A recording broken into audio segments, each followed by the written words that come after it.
The deep space cargo vessel Ranger 12 slid out of hyperspace like a tired bird returning home.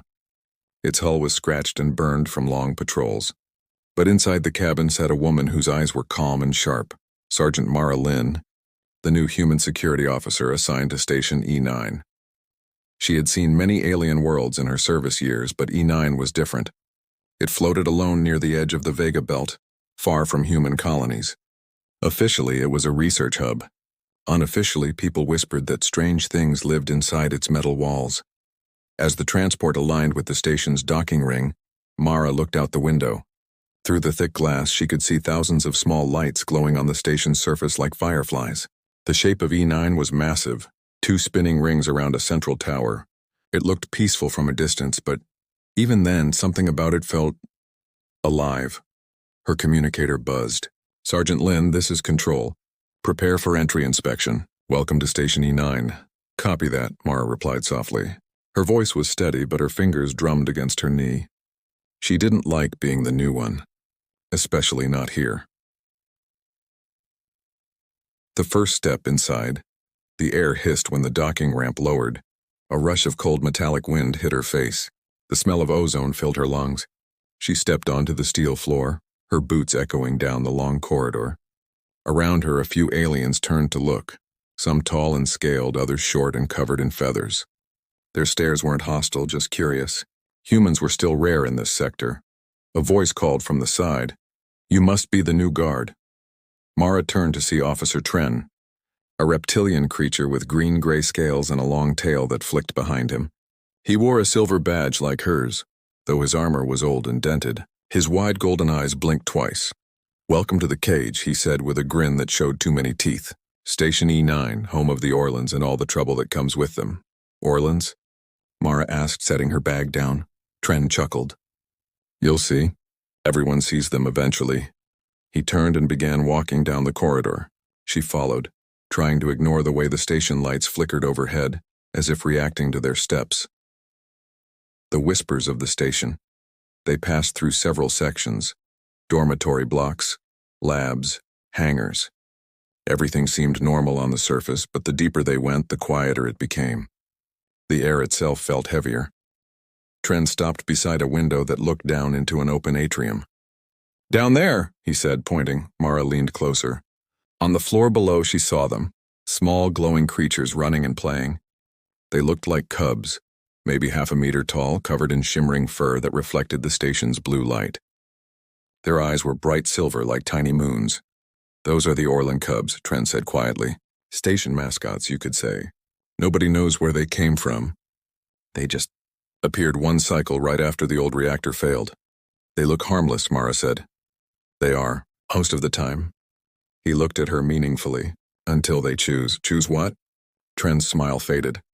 "That's the question none of us want answered." The meeting room later that day, Mara stood in the main security hub, going through files on a holoscreen. The station had been calm for months. No recorded violence, no breaches. But there was one strange note in every report: Orlan interference. The logs didn't explain what that meant. Her wrist pad beeped with a message from Control. "Patrol the docking bay at 2200 hours. Report unusual behavior. Easy enough, she thought. But something in her gut told her that unusual might mean anything here. Hours. The docking bay was quiet when she arrived. Rows of transport ships rested under dim lights. Steam rose from cooling engines. Only 2 night guards were present, both alien technicians checking cargo. Mara walked between the ships, her flashlight sweeping across crates and cables. Everything was still. Then she heard it, a soft click, click, like claws against metal. She turned the light toward the sound. Nothing. Again. Click, click, click. Closer this time. Mara crouched and scanned beneath a ship. A pair of glowing eyes blinked back at her. "Hey there," she whispered, lowering the light. A small cub stepped out, its fur glowing faint blue. It tilted its head curiously. Its tail swayed. It looked like some mix of fox and wolf, but more delicate, almost fragile. Mara smiled. "You must be one of the Orlans." The cub sniffed the air and walked closer. Then it stopped and raised a tiny paw toward her boot. "Easy, little one," she murmured, kneeling. The cub touched her armor. For an instant her suit flickered with light. white energy tracing the edges of her gauntlet. A pulse ran up her arm. Her visor displayed random symbols she'd never seen before. What the? Before she could react, 5 more cubs appeared from the shadows. They surrounded her in a circle, all staring at her face, their eyes shining brighter by the second. The witnesses up above, one of the night guards, a large avian creature, squawked in alarm. "They're choosing." "What?" Mara shouted, looking up. "The cubs. They don't follow people. They choose them." "What does that even mean?" She snapped, but no one answered. The cubs pressed closer, their light merging into a soft halo around her.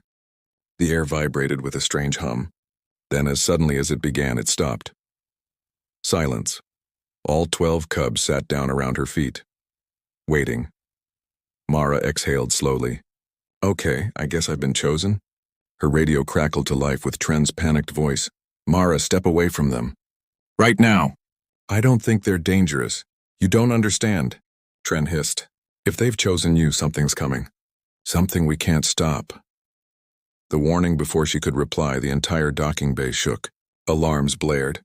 Red lights flashed along the walls. "Control to all units. Unknown entities detected outside the hull." Mara drew her sidearm, eyes scanning the dark corners. What kind of entities? No one answered. The cubs rose to their feet and began trembling. Their fur glowed so bright that it painted the metal floor white. Then they looked up at her all at once, as if asking for help. A deep voice echoed through the station speakers, a voice not human, not even mechanical. The chosen must not be human. Every light died. Darkness swallowed the bay. The shadow outside through the large glass window. Mara saw movement in space, shapes crawling along the outer hull of the station, black against the stars. They moved too fast for her eyes to follow, like shadows that refused to hold form. The cubs huddled against her legs, whimpering softly. "What are they?" she whispered. Tren's voice came through the comm again, broken by static. "Don't engage." "Those things are drawn to the cubs." "They always come when the cubs choose." Mara frowned. "You're telling me this happens often?" "No, it's been years since the last time. The last one they chose didn't survive." Her stomach twisted. "And you waited until now to tell me that?" "Get out of there, Lynn, now!" The first attack, a loud bang, shook the bay door. Sparks flew as metal bent under pressure. The shadow outside was trying to break through. The cubs screamed in high-pitched tones, forming a sound that vibrated through her bones. Mara raised her weapon. "Not today."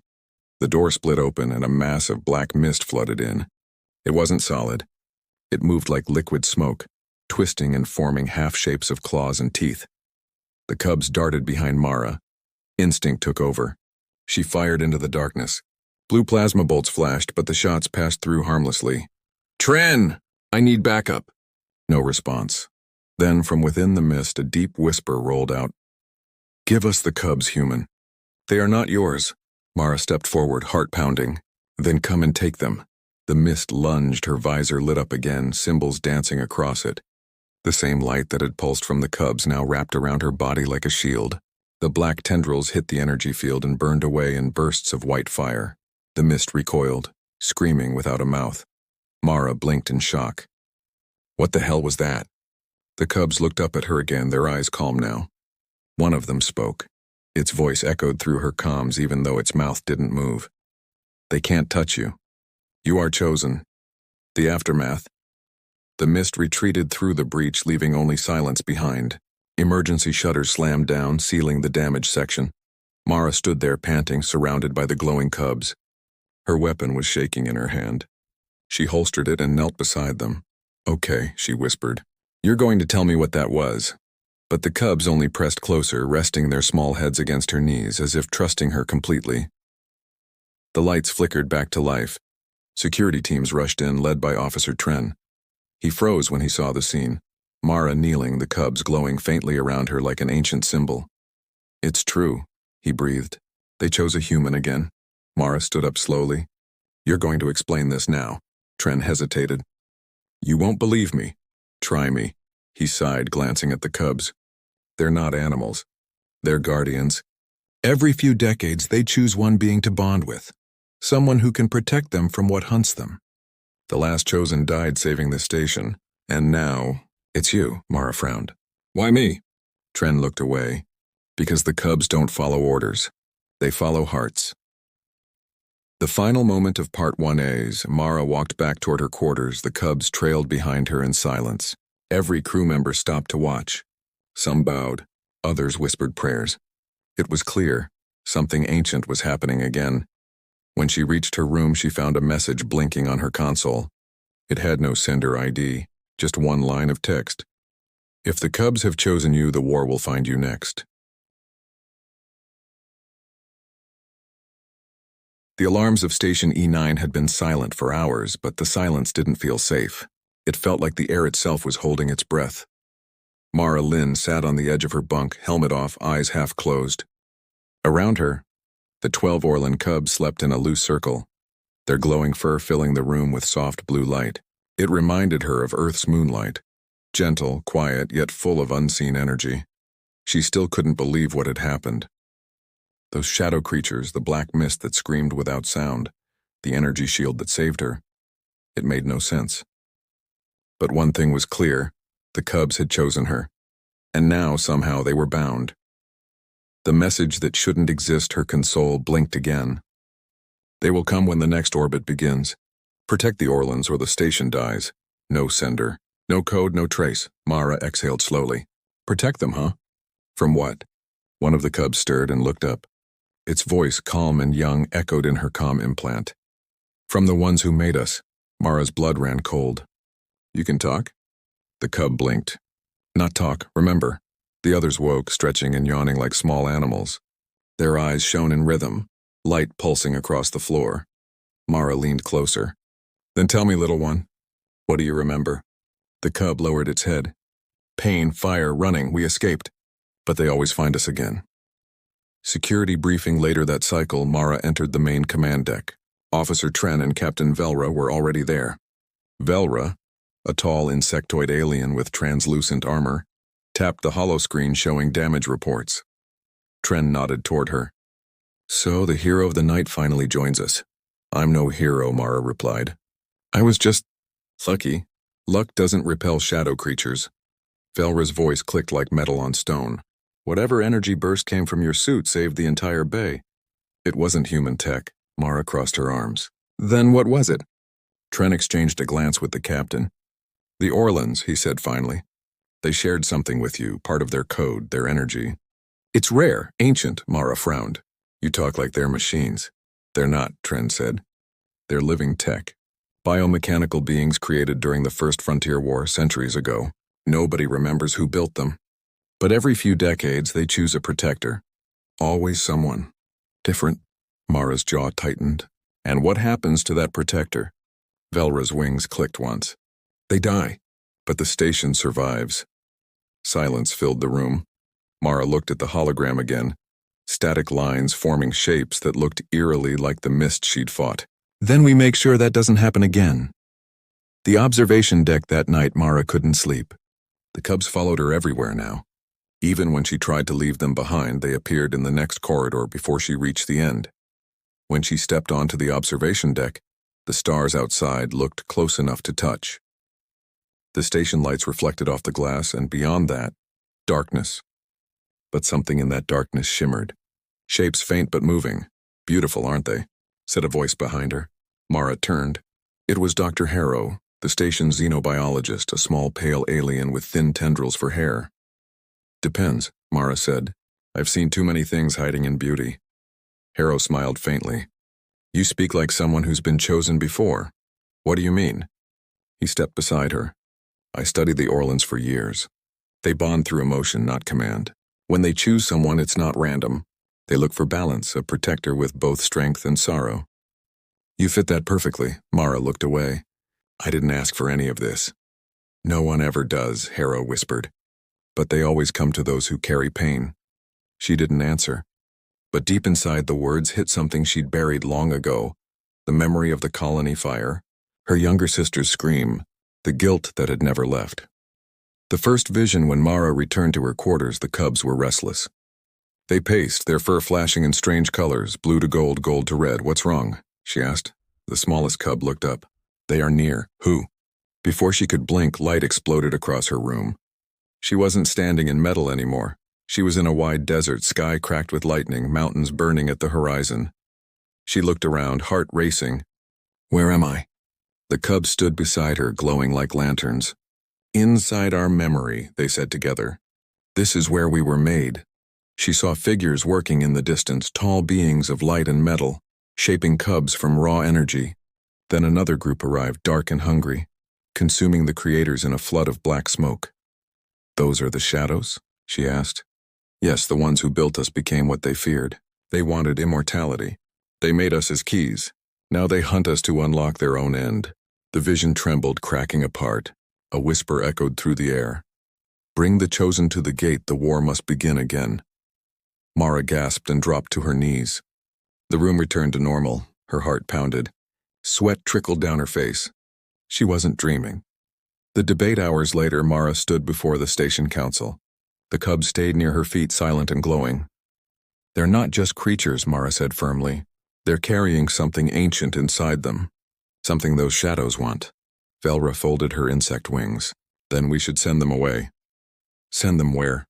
Trent snapped. They'll be hunted wherever they go. Velra's eyes flared with irritation. Better them than the entire station. Mara slammed her hand on the table. They're alive. They trust us. We can't treat them like cargo. The council room filled with tense whispers. Finally, Harrow stepped forward.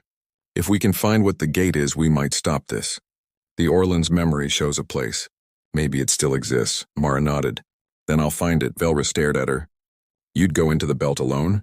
Mara smiled faintly. Not alone. I've got 12 glowing bodyguards. The cubs made soft chirping sounds, almost like laughter. The shadows return. The next cycle began quietly. Too quietly, sensors picked up nothing unusual. The crew relaxed. But the cubs wouldn't stop pacing. Their fur flickered red, the color of warning. Then, at 0300 hours, the power grid failed.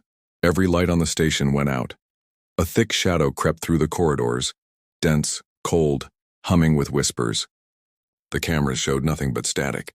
The crew screamed through the comms as something moved through the dark. Mara ran toward the main reactor. Her armor lit faintly, reacting to the cubs' presence. They ran beside her, their small feet barely touching the floor. Tren, report, she shouted, static. Then, they're inside the power core. We can't hold them. When she reached the core chamber, it was already too late. A column of black mist swirled inside, feeding on the energy cables. The whole station trembled. The cubs lined up behind her. The smallest one looked up. We can stop them, but it will hurt. Mara drew her weapon. Then we hurt together. The light unleashed, she stepped into the chamber. The mist lunged, wrapping around her like living smoke. Her visor cracked. Cold filled her chest. Then the cubs howled, a pure, harmonic sound that cut through the noise. Their light merged into hers, forming a blinding shield of white fire. Symbols danced across the floor, the same ones from before, forming a circle around them. The mist screamed and tried to retreat, but Mara grabbed the central conduit with both hands, channeling the cub's energy directly into the core. A wave of light exploded outward. For a heartbeat, the entire station shone like a new star. The shadows disintegrated, their screams fading into silence. The emergency lights flickered back on. Mara collapsed, gasping, her armor smoking. The cubs surrounded her, trembling but alive. Tren rushed in, eyes wide. You just saved us again. Mara forced a smile. Tell the captain I'm getting tired of being lucky. The revelation later, as she lay in the med bay, Harrow scanned her vitals. You're stable, but your body absorbed part of their energy. It's bonding at the molecular level. In English, doctor? You're changing, Mara frowned. Into what? He hesitated. Something new. Maybe something between human and Orlan. She looked at the cubs resting beside her bed. They were calm now, purring softly. One of them spoke again, its voice like a child's whisper. You can't return home now. The bond is complete. Mara felt a strange peace inside her chest, fear, yes, but also warmth. She reached out and touched the smallest cub's head. Its fur pulsed softly under her fingers. Then I guess home will have to wait. The end of Part 2 outside Station E9, the Vega belt glowed brighter than usual. From deep within the asteroid, something vast stirred, ancient engines awakening after centuries of silence. And among the radio waves drifting through space, a faint message repeated again and again. The chosen has awakened. The gate will open. Mara stood by the viewing glass, the cubs beside her, her reflection surrounded by their light. She didn't know what the future held, but she knew one thing now. They didn't follow her. They had chosen her, and whatever destiny waited beyond the gate, she wouldn't face it alone.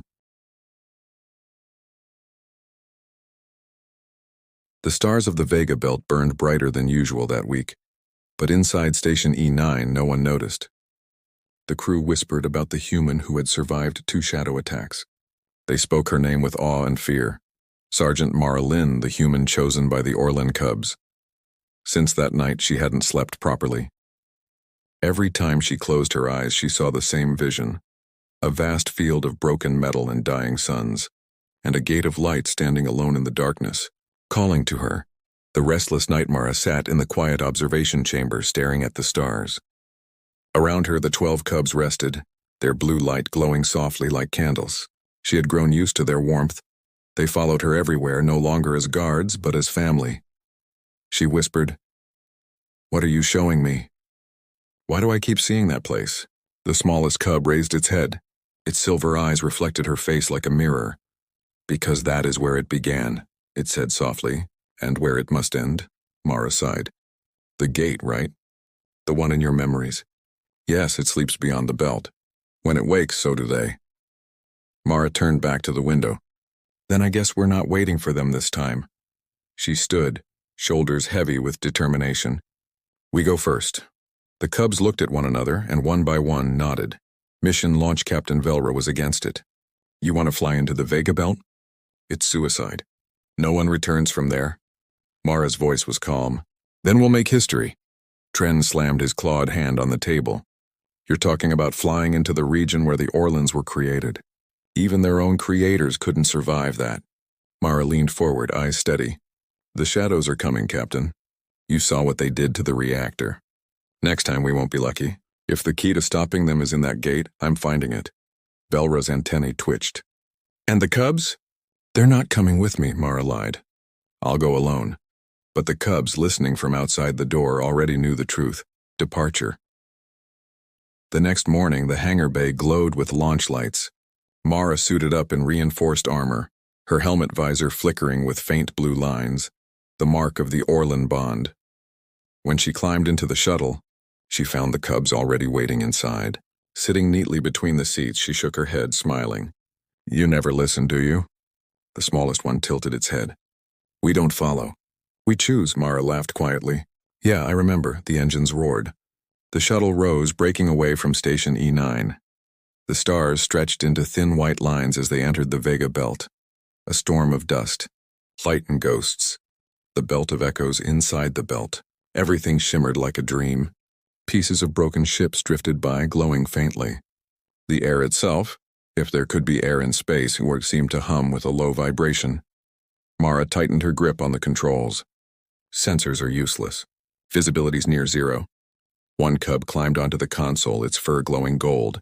"We can guide you. We feel the path." The shuttle followed their light through narrow corridors of floating debris. Dead ships passed by, ancient war cruisers covered in strange symbols. Human, alien, and something older. Mara whispered, "It's like a graveyard of the universe." "This is where the war began," another cub said. "Where our creators opened the first gate." "And what did it lead to?"